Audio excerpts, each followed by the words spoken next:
Today's discussion will focus on the role urban-rural partnerships play in the recovery from the current economic turmoil that we are experiencing in the aftermath of COVID-19 and the impact of Russia's aggression against Ukraine, which has, as you all know, has heightened the importance of the need and the potential for urban-rural areas to join forces in facing the refugees crisis and the provision of services.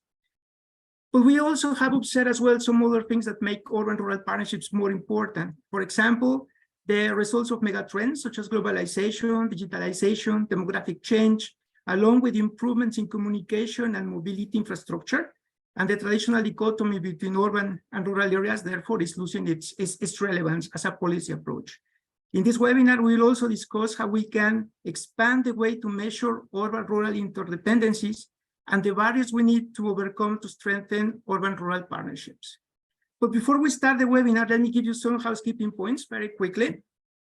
We are recording the webinar today, and the recording will be available at the OECD webpage. Please note that there is interpretation in both English and French that is available. And you can use the chat function to contact our support technical team for any problem that you may have. And there is a Zoom webinar format, so therefore not everyone can take the floor. And we invite you to use the Q&A function to share your thoughts and address the panelists. You may address your questions and comments to specific panelists who might wish to respond in writing. We will also address some of your questions and comments in the Q&A period after the first round of interventions from our panelists.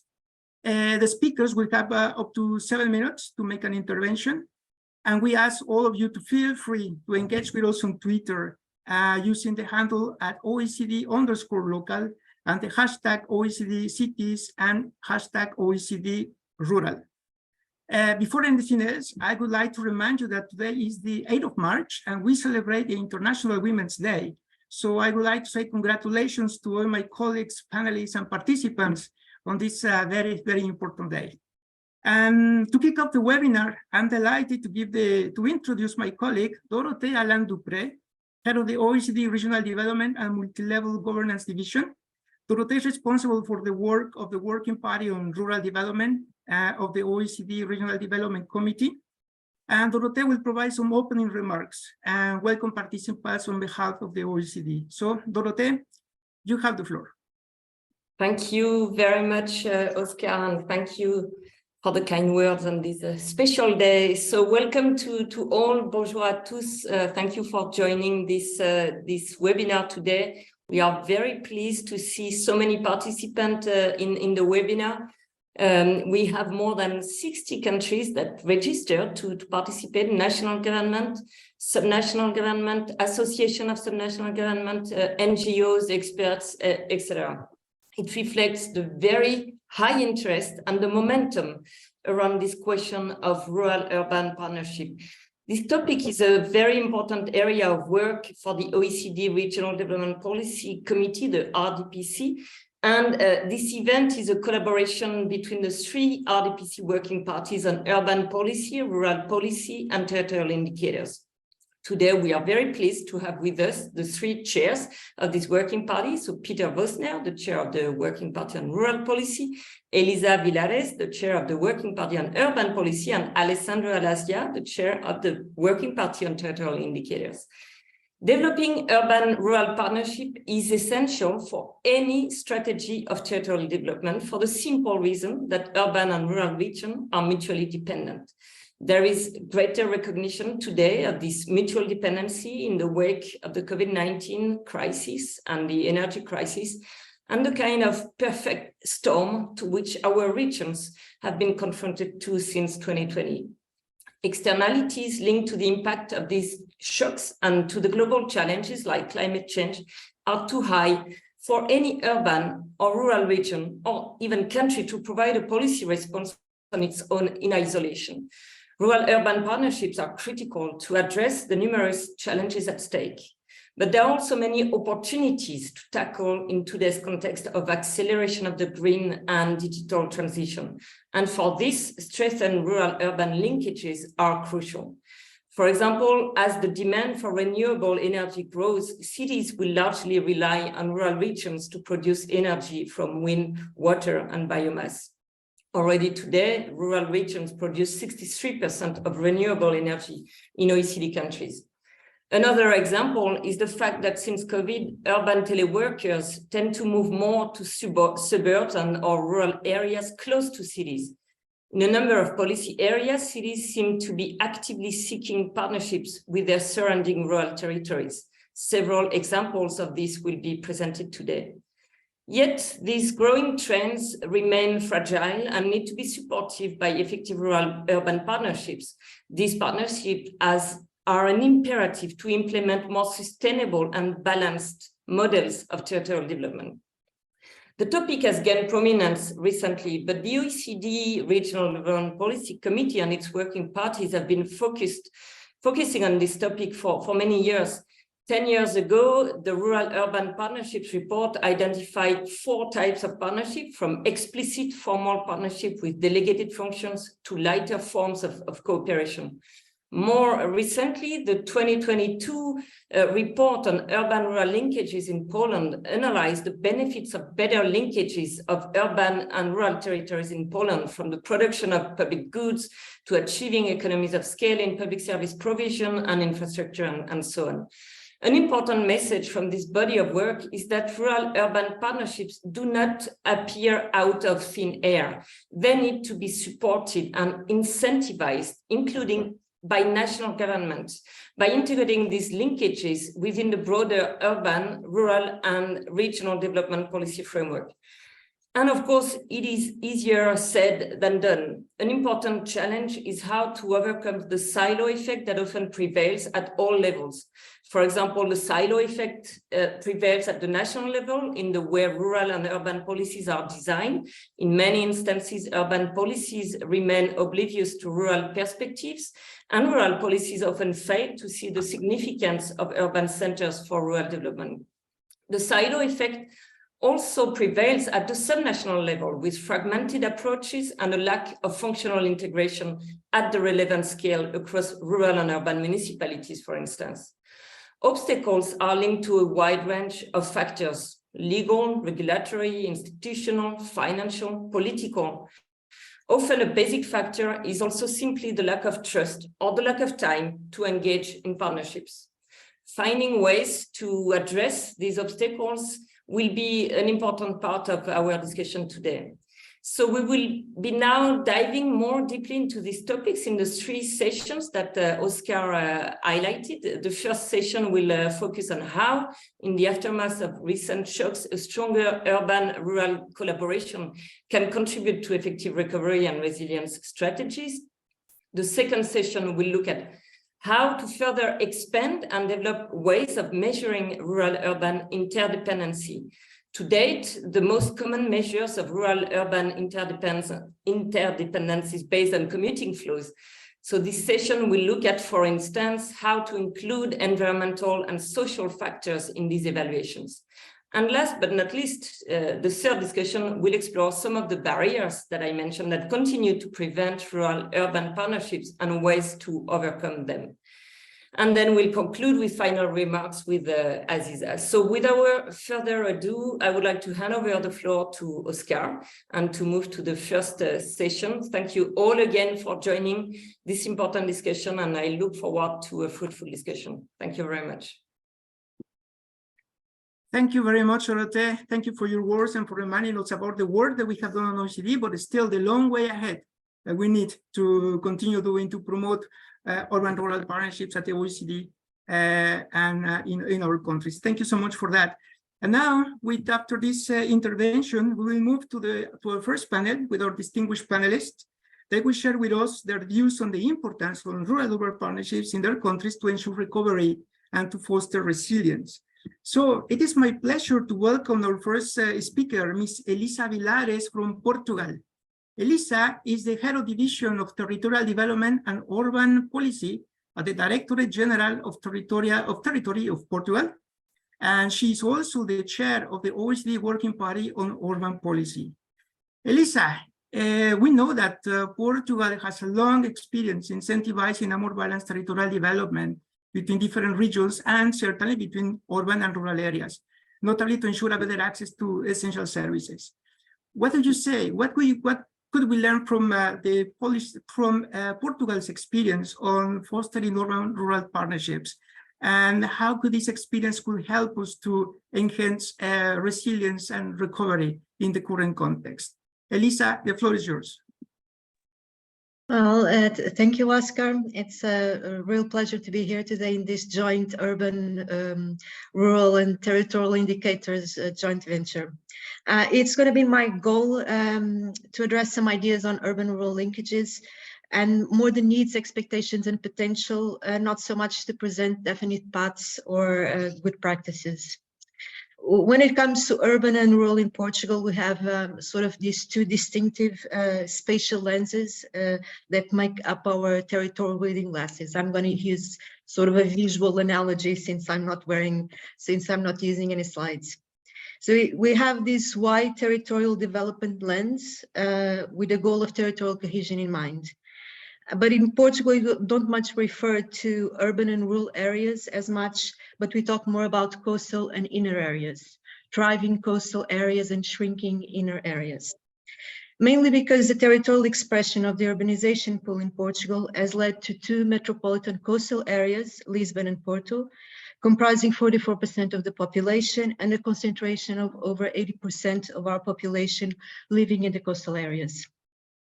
So it is this decades-long trend of attractive coastal and metropolitan areas and shrinking inner areas that frames the debate and policies about territorial development and cohesion in Portugal from this wide-angle territorial lens. And is embedded in this sort of horizontal slicing of the rectangle that make up our NUTS2 regions in mainland Portugal, where most planning and operational regions have a bit of coastal and a bit of inner areas, sort of internalizing within the region this territorial cohesion conundrum. So this was the wide territorial lens, and now for the other eye, we have the sort of precise macro lens of the spatial planning and land use. Donc, nous avons des programmes spécifiques régionaux pour vous donner une idée du contexte. The responsibility of municipalities. Urban and rural land are the two basic categories of land use in Portugal. And only a handful of municipalities in Portugal are comprised of only urban land. But here's the thing, even though rural land is far more abundant, or should I say less scarce than rural land, than urban land, the truth is that during these last decades of our spatial planning legislation and practice has been clearly focusing on urban development, on urbanization, construction, infrastructure. Sur l'urbanisation, la construction, l'infrastructure, et nous pouvons dire else not fit to be urban, and only attending to it in a sort of a more protective way regarding natural assets such as water and soil and ecological systems. In this framework and economic logic, urban land is, for any municipality, the infrastructure and built, artificialized, and inevitably scarce and highly valuable good, and a significant source of revenue. Rural or rustic land is not that. However, now, the inefficiencies that stem from this dichotomy and an urban focus of spatial planning are becoming clear. The dramatic changes in the rural land uses, the expansion of forest areas in Portugal due to the abandonment of agricultural production and the inherent increased vulnerabilities to forest fires in the country, the increased concerns about food, energy, and water safety in cities, and the potential in terms of circular economy and short circuit supplies that come from taking rural space more seriously, the unaccounted ecological services that rural land often produce in benefit of urban spaces. All of this in a context of adaptation have placed rural spaces as a main focus for testing territorial integrated approaches and new spatial planning instruments and governance solutions in Portugal. So when you think of urban and rural linkages in Portugal, we are envisioning distinctive focuses in accordance to the territory we are addressing, being very place-led in our approach. and these territorial glasses that I just described that we have on. So briefly, if we're addressing an inner remote area, dealing with shrinkage, aging, climate change from a territorial cohesion perspective, how can we assure equal access and opportunities in the provision of services of general interest? Small and medium-sized cities integrated in a national urban system should play a key role, and so should intermunicipal cooperation. How can we assure economically viable and resilient rural landscapes adapted to demographic changes and climate change? So we are testing and implementing a territorial integrated approaches with our landscape transition program, co-designed with local communities to implement long-term strategies for the resilience of these places and the transition of rural landscapes. Can we take the recent trends of remote and digital works and solutions alongside new forms of multi-locational residency as real opportunities for rural areas and for urban-rural linkages? If you are managing a metropolitan area or a city, dealing with density, pressure, and complexity, how can we increase our climate resilience and the safety and sustainable production of basic needs such as food, water, and energy? The metropolitan area of Lisbon, for instance, is investing in a new governance system, the Food Link, that brings together relevant actors to increase the metropolitan consumption of locally produced food.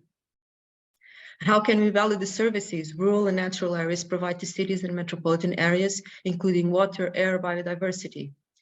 We are interested in testing methods and solutions that value the natural capital. So finally, if you are at national level, how do you take seriously the need to build and support local capacities in what are very different territorial contexts to common challenges?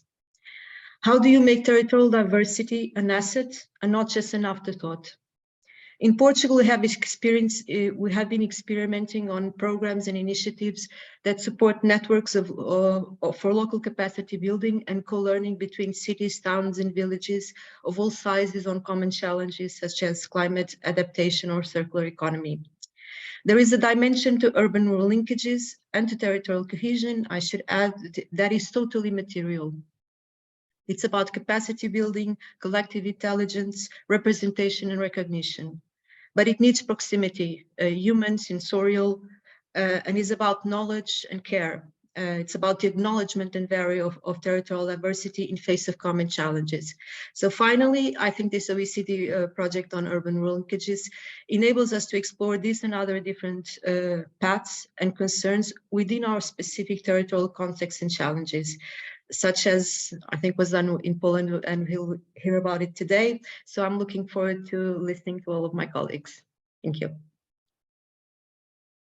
Muito obrigado. Thank you very much, Lisa, for your remarks. I found very important points that you made during the intervention, but I like this issue that you address about the support to local capacities to enhance and to promote rural-urban partnerships and to take diversity as an asset. I think this is also very clear that not many people see it in that way. I think that requires a change of mindset in a way. And you mentioned also the use of land use planning. I think this is basic if we want to promote better partnerships.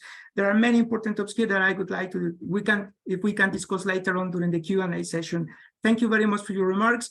And to all our participants, I remind you that you can address your questions to our panelists in the Q&A function below. And I have a question for everyone, for all our participants. It's an hypothetical question. If you were in a position of power, imagine that today you have in a position of power and you could change anything in the system to promote urban-rural partnerships. What would you change? What would be your first priority if you had this opportunity to do that? Why don't you put your ideas in the Q&A in the chat function and to share your views on how you're promoting, or how would you promote urban-rural partnership in your countries? Let's take advantage of the wide diversity of countries that we have here. With now, I will move to the second speaker, Mr. Peter Bosnert from Slovenia. Peter is the Secretary and Senior Advisor at the Institute of Macroeconomic Analysis and Development of Slovenia and edits the National Productivity Report. He's also the chair of the Working Party on Rural Policy. So Peter, as we know that urban and rural areas have lived in what we can call a kind of rural-urban antagonism, which is now beginning to change, fortunately. But still, our countries need to generate these conditions to create more synergies, to create urban-rural linkages and partnerships. What can we learn from the experience of Slovenia, and how is Slovenia promoting urban-rural partnerships? Peter, the floor is yours. Thank you, Oscar. Hi, everybody. Special hi also to my colleagues from the other two working parties and to the whole secretariat. It's really it's a theme I really find as one of the more important ones. So let me start by is there I can see something on a slide. Is there someone is sharing or? No, Peter, you don't have a slide. Please, the floor. Okay. Then it's something. It's a Zoom thing then. Yeah. Never mind. Okay. Let me start by going back to what Dorothea mentioned in the introduction, which is the report from 2013 on rural-urban partnerships. I think that's one of the better ones that have been produced by the CFE, and the time this was supervised by the Territorial Development Policy Committee. I think it's well. I'm also glad that we have one of the lead coordinators of that project, Betty, and with us on the rural team. Paolo, I understand, has left, unfortunately, back to Italy. But I think it really is in a way a missed opportunity. In sense that the messages that are there are 100% still relevant. We could add different case studies. Half of that report, there are 11 case studies. I think they're really still relevant. There could be others, but in terms of the structure of the messages and recommendations, I think that they still stand completely, but at the same time they are a missed opportunity. So that's my message number 2. I would encourage everyone to go back to 2013 and check again that report. Now, the reason why I'm saying that, and that's my message number 2, the way I would frame it is that we're still thinking too much in separate contexts. Even today, for example, we are using the word linkages, which I'm really not fond about because they imply the difference, the disparity, the distance, which of course physically is there, but I don't think it's the way that encourages the right way of thinking, the right way of how to approach it. These challenges.